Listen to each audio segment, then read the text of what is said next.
está grabando la llamada.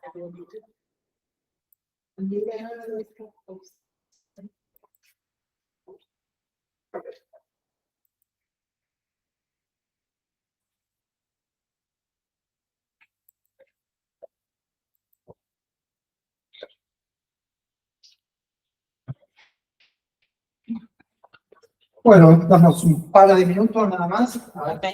de hecho, se dice que venía. Vamos, nervioso es.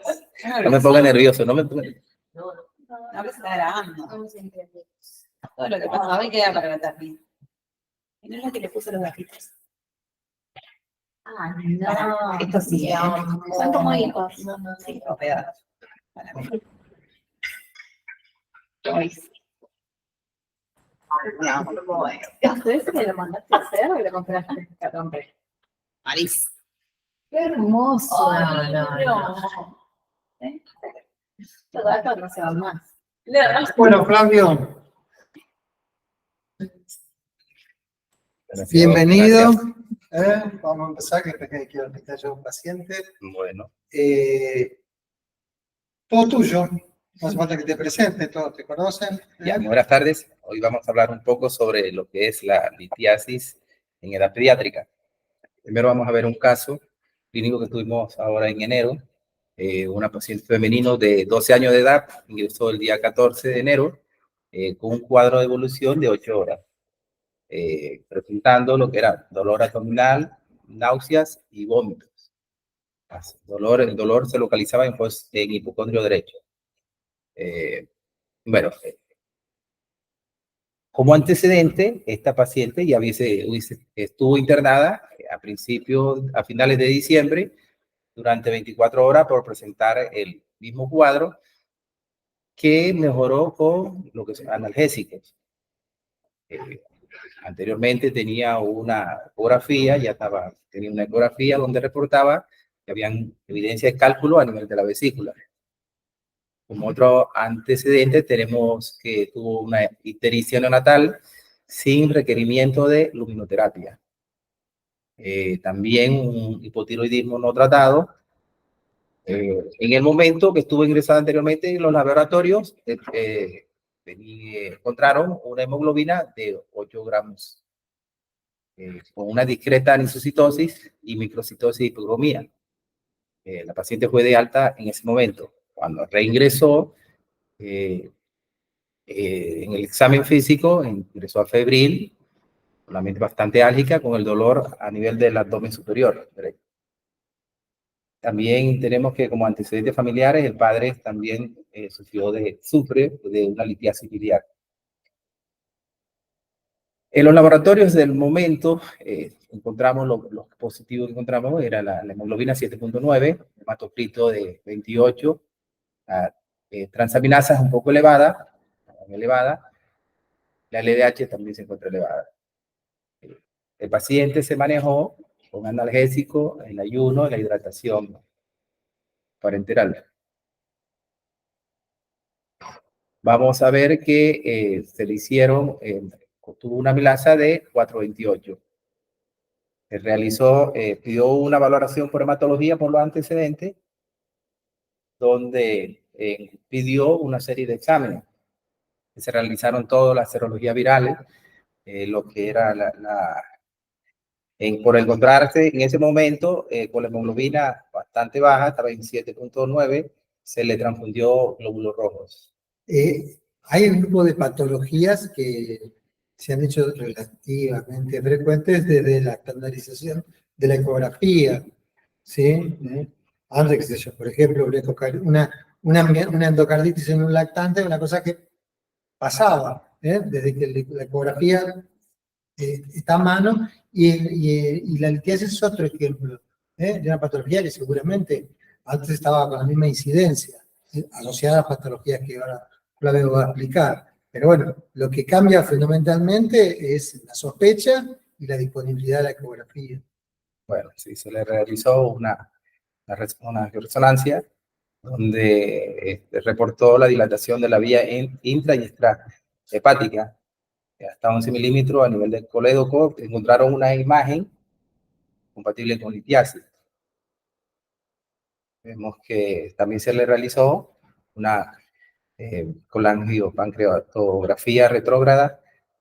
También se observaron el cálculo y también hicieron en ese momento como tratamiento, hicieron la extracción del cálculo y donde después permitía que la bilis circulara normalmente. Con todo esto se hizo una interconsulta cirugía, después de los resultados, la ingresaron a quirófano, le hicieron una colicistectomía laparoscópica. La paciente estuvo 24 horas más, 48 horas con analgésicos y se dio de alta con seguimientos con hematología. Quedó pendiente lo que era la fragilidad osmótica del eritrocito para descartar lo que es la membranopatía. En ningún momento se pensó que tenía colicistitis el paciente. ¿Como complicación? No. No. Que digamos, hay Sí. dos grupos de pacientes, los que están complicados, los que no están complicados.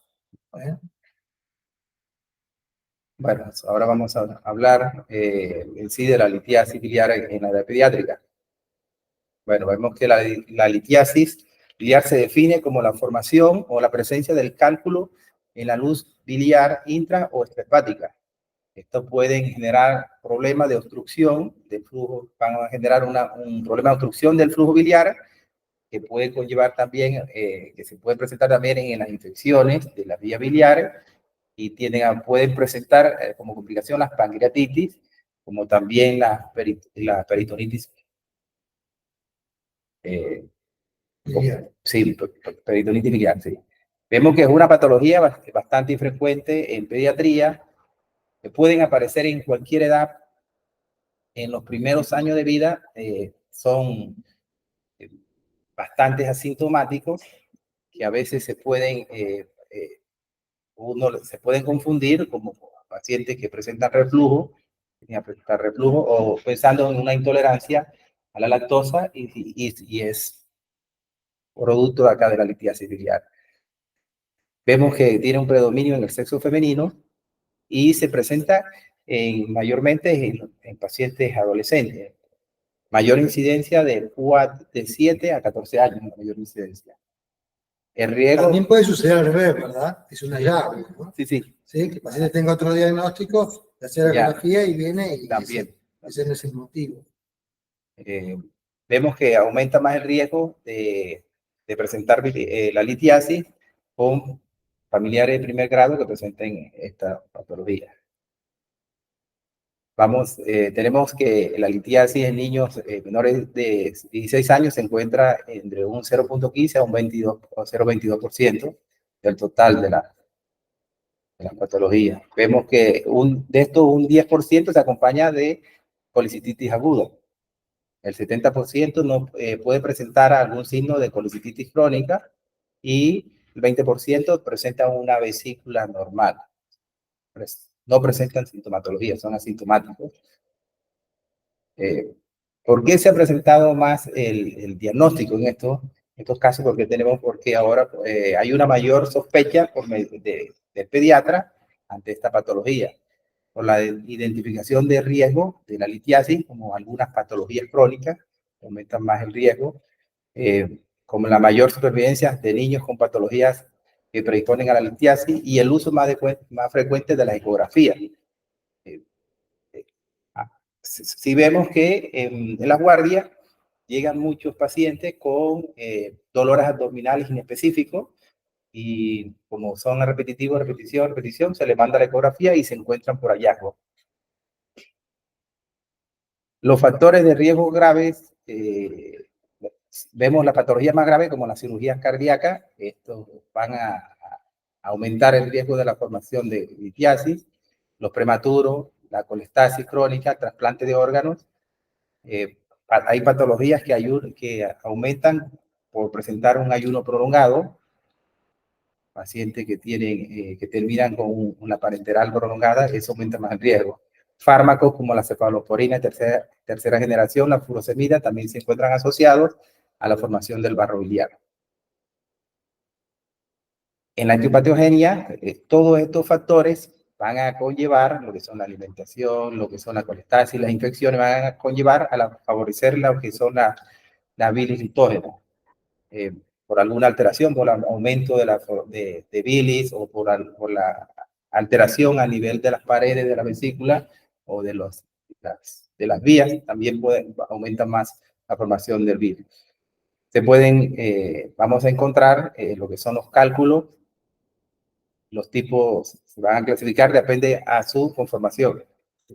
Vamos a ver que tenemos cálculo de colesterol, cálculos mixtos, vamos a ver también que tenemos los cálculos pimentarios. La incidencia de los cálculos, los pimentarios van a tener una mayor incidencia de un 80%. El cálculo de colesterol es el que menos incidencia tiene, el 0,1%, y el mixto, el 19%. Tenemos que los cálculos de colesterol están constituidos por mayor a un 50% de colesterol. Estos van a tener mínimas cantidades de bilirrubina conjugada y fosfato de calcio. Son de color blanco amarillento y suele ser radiotransparente. Se producen en situaciones de una hipersaturación del colesterol, en la obesidad, la hipercolesterolemia. Van a haber una disminución de los ácidos biliares o por el aumento de una sección del intestino. Bien, nos vamos a fijar. Ahora tenemos los cálculos mixtos. Estos van a ser en menor proporción, 19%. Van a tener menor cantidad de calcio y una parte de bilirrubina. Vamos a tener van a tener una pigmentación negruzca en sus paredes, en superficie, y es de una consistencia dura. Vemos que los cálculos pigmentarios negros contienen cristales de bilirrubinato cálcico, fosfato, carbono cálcico. Van a estar unidos con una matriz lipoproteica que van a encontrarse menor cantidad de colesterol, menos del 10%. Estos son cálculos negros, múltiples, pequeños, de consistencia dura y una superficie irregular. El 50% son radiopacos. ¿Vos mostraste de este paciente? Sí. ¿Cómo? Si mostraste los cálculos de este paciente. No. No tenías. No. Estos son más frecuentes en las enfermedades hemolíticas, nutricional, en una nutrición parenteral, una colestasis crónica. Vemos los cálculos de pigmentos pardos. Estos van a tener una menor cantidad de colesterol. Eso suele ser ocre, redondeado y de una consistencia blanda. Son múltiples y pueden formarse a nivel de la vesícula y conductos biliares. Los principales factores patogénicos son la éxtasis, obstrucción, estenosis de los conductos biliares. También se puede presentar a infecciones biliares por el conducto. Ahora bien, ¿cuáles son las causas de la litiasis? Tenemos que mayormente el 40% de los casos de estos pacientes no se encuentra la etiología que justifique la formación de la litiasis. Tenemos que la sepsis, un 5% está dado por la sepsis a diferentes gérmenes.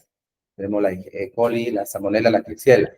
Secundariamente tenemos las patologías, principalmente la hematológica, mayor porcentaje, como la ferocitosis hereditaria, las hemoglobinopatías, enzimopatías, las porfirias y la hemólisis por inmunización. También tenemos las enfermedades intestinales, como la enfermedad de Crohn, recesión iliar, la gastroenteritis por E. coli, la pancreatitis, fibrosis quística del páncreas, síndrome de Burnett. Otras enfermedades hepáticas, cualquiera que pueda ser el proceso infeccioso, asociada también a lo que es la escaberdoma portal o la cirrosis hepática. También otras causas tenemos la obesidad, la diabetes, el hiperparatiroidismo, la alimentación parenteral, como decíamos anteriormente, por el prolongado ayuno, el déficit de la IgA secretora. Ahora, ¿cuáles son las manifestaciones que vamos a ver en estos pacientes? Tenemos que la mayoría de los pacientes son asintomáticos. o pueden presentar algún signo vago, un poco, no mucho sintomatología. Estos pacientes, como decimos, son los que se encontramos por un hallazgo, estando en otra, a veces le realizan por alguna cirugía, le realizan ecografía, y encuentran como diagnóstico, también van con otra de estas patologías de la litiasis biliar. Tenemos los síntomas inespecíficos, que pueden ser el dolor abdominal leve, sensación de náuseas, vómitos, como decía anteriormente, que lo podemos, en los niños pequeños se pueden confundir con otras. Uno puede pensar en otras patologías y es lo que es la litiasis. Los síntomas biliares, estos son más cuando hay más lo que es obstrucción, va a haber un dolor más intenso, tipo cólico en el hipocondrio derecho, que puede demorar minutos u horas, y a pesar a veces de los analgésicos persiste el dolor. Se puede acompañar también con ictericias. Bueno, el diagnóstico, como decíamos anteriormente, está principalmente por las ecografías. Las radiografías simples, vamos a observarlo, lo que son los cálculos de alto contenido de calcio. También tenemos, cuando no es muy específica la ecografía, tenemos la colangioresonancia. También tenemos la colangiopancreatografía retrógrada endoscópica. Este puede ser útil en la coledolitiasis. Vemos los cálculos a nivel de las vías biliares. En las pruebas de laboratorios, al principio podemos encontrar las pruebas, los laboratorios se puede encontrar normal, se encuentra a veces ninguna alteración. Cuando ya hay casos que comienzan a presentar alguna obstrucción o un proceso más inflamatorio, vamos a ver que hay aumento de las transaminasas, de la bilirrubina. Cuando hay procesos infecciosos, podemos encontrar que el hemograma también está aumentado, la PCR, pero la mayoría se podemos encontrar en valores normales. Ahora, el tratamiento de la litiasis, primeramente, va a depender de la edad del paciente. La mayoría de los pacientes vamos a tenerlo solamente en seguimiento. Si no presenta sintomatología, se va realizando el seguimiento.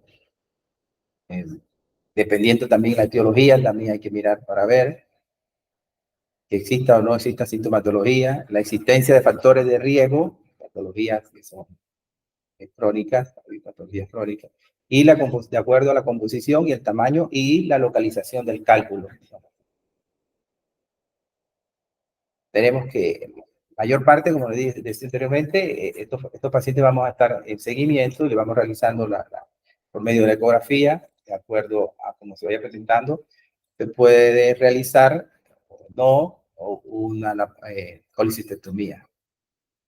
Hay tratamiento médico, en estos casos va a estar dado para los pacientes en situación del barro biliar o de cálculo de colesterol, o que sean menor número de cálculos, de 2 a 3, o una vez que tengan vesícula funcionante. Podemos utilizar el ácido ursodeoxicólico y el ácido quenodeoxicólico. Estos van a ser tratamientos muy largos, de 6 meses, a veces demoran 2 años. Hay una gran recidiva a los 5 años de presentar nuevamente la litiasis. Y de acuerdo... El toxicólico no lo he usado, pero el uso de toxicólico está de libre acceso, es una medicación barata. Bueno, ya el tratamiento quirúrgico está dado para los pacientes, ser pacientes que sean asintomáticos, pero que presenten una patología que lo pueden comprometer, o también se puede utilizar en cuando ya hay sintomatología. Tenemos que hay colecistectomía convencional, que es la que se realiza por urgencia. Tenemos la otra, que es la electiva, que es la laparoscópica, que se puede utilizar precisamente en pacientes que presentan, a veces son asintomáticos, pero pueden tener una predisposición o una patología que los puede agravar.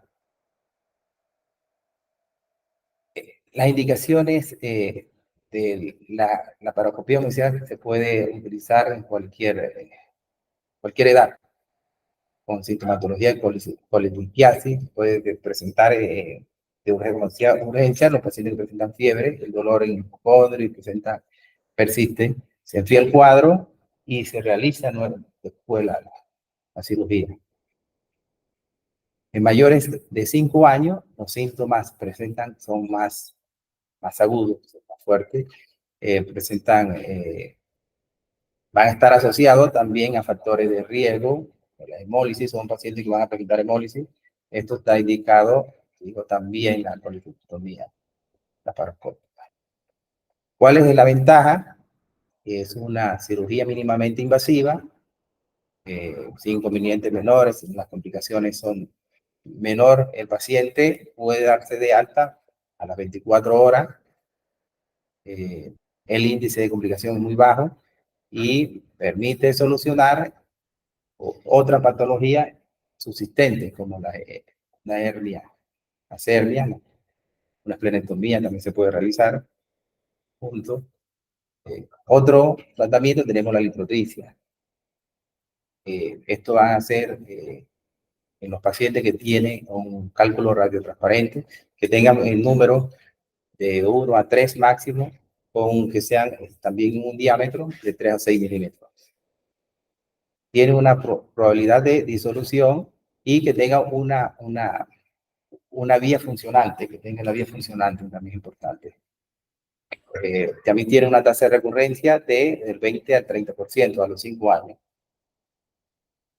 La complicación de esta técnica es la colelitiasis, el cólico biliar, o lo que puede presentar, la obstrucción que puede presentar, y la pancreatitis también se puede presentar. También tenemos la radiografía intervencionista con la colangiografía transhepática y la colangiopancreatografía endoscópica retrógrada, que también nos puede servir en ese momento como diagnóstico y también tratamiento a la vez. Entre los diagnósticos, el diagnóstico diferencial, principalmente cualquier proceso infeccioso, la hepatitis, la pancreatitis, también podemos tener los cólicos por litiasis renal, porque también la apendicitis, una úlcera gastrodenal, pero en pacientes adultos, la hernia yatal, bastante frecuente, el diferencial en niños pequeños.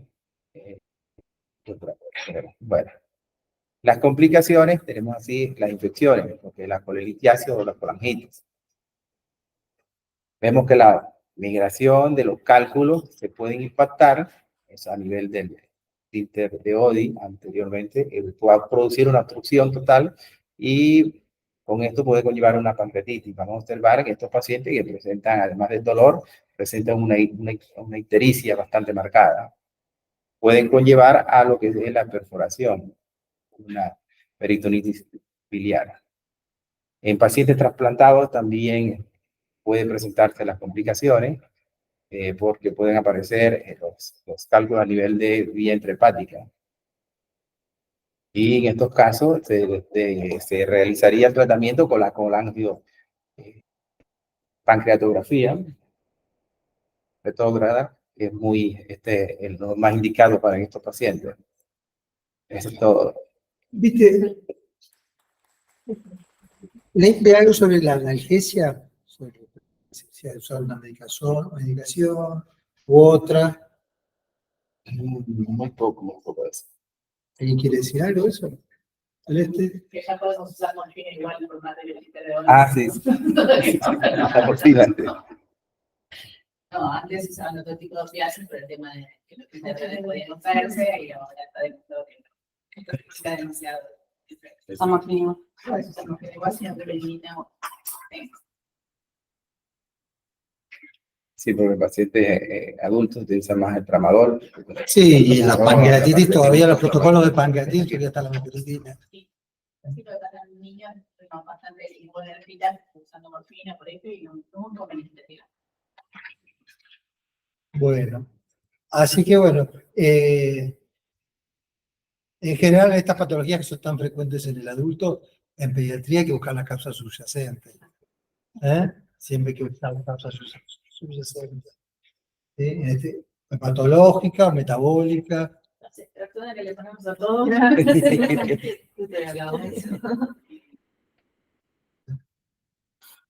Bueno, excelente. Muy lindo.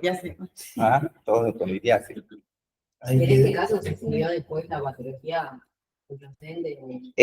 Está pendiente porque Igual, o sea, lo que pasa es que se le iba a hacer el examen que le mandó la hematóloga en el momento, pero en ese caso se transfundió la paciente. Como se transfundió, no sirve la muestra porque pensando en una... pues, igual algunas patologías ellos descartan en el microscopio. Sí, claro, sí, claro. Sí.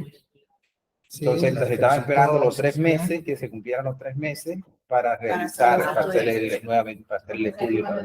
Es una coexistencia de tus eritrocitos con los arenosos Se destruyen.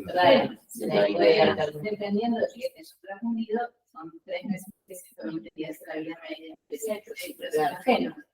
Debe haber una malformación, por ejemplo, una ferocitosis, una leucocitosis, todas estas malformaciones de la membrana por las proteínas por la función de la membrana celular del matil, necesitan ser un proteína representativo de la sangre propia del paciente. Bueno, ya vamos a organizar el seguimiento de todos estos pacientes. ¿Eh? Ha habido una ferocitosis, pero la pasada también se Por eso. La mayoría una vez vienen por el diagnóstico No puede- que tienen familiares. Sería buenísimo poder seguir porque se van los pacientes, no se quedan pendientes. Bueno, excelente, excelente. Adelantamos la Semana Santa. Se viene el feriado. Bueno, Y de antibiótico de PAP, o sea, antes previo a la cirugía, ¿cuál se pone que igual que el justo? antibiótico para profilaxis o antibiótico para tratar la complicación de la colecistitis. Previo a la cirugía, Sí. antes de que el paciente se espera el ¿Qué mismo podemos tiempo. pensar que podría llegar a afectar una vía biliar de un paciente? Digamos, obvio segundo. Gérmenes entéricos. Entonces, cumplir el objetivo. Metronidazol y Que dejas afuera si le das microsodio. Micros para para anaerobios, Claro. más Vigenda. higiene. Es un esquema doble para una profilaxis antibiótica muy engorroso. La ampicilina sulbactam, el que te cubre bien gérmenes entéricos, matas la Escherichia coli buena, matas muchas cosas y le pegas a los anaerobios. Entonces, Una diarrea. puesto en la semana. Siempre que piensen, Y es una dosis, ¿no? Igual, profilaxis antibiótica sería una dosis de quirúrgico, muy intraoperatorio.